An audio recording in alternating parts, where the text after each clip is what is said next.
Psychologist and former Purdue faculty member Don Hartsaw helped found the Crisis Center in July of 1971.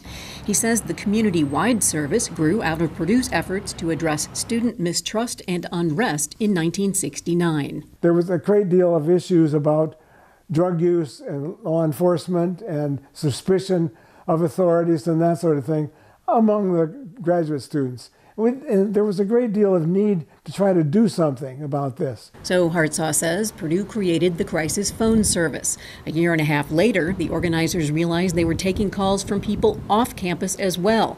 Hartsaw says the dean of men at Purdue gathered community leaders and the Crisis Center was born and volunteers began training. We needed about 70 to 100 people every year to keep the Crisis Center going because we had shifts every day, all day long, weekends, holidays, when Purdue was playing a big football game, every time. Hartsaw is writing a history of the Crisis Center, which is now part of Mental Health America Wabash Valley region. He met with President and CEO Brandy Christensen to learn how the service operates in the 21st century.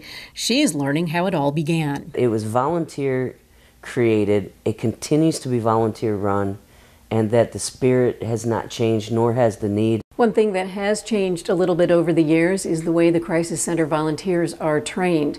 19-year veteran Aaron Washburn says a few steps have been added to ensure new volunteers are confident and ready to answer the phone. Apply the skills you learn in training, where you're listening to someone else do the calls.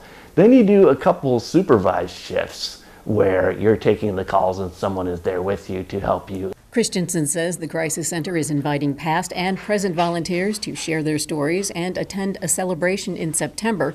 To volunteer, go online to mhawv.org. If you or someone you know is feeling overwhelmed, call or text 765-742-0244. Chris Morisi-Vitza, Star City News, Tippecanoe County.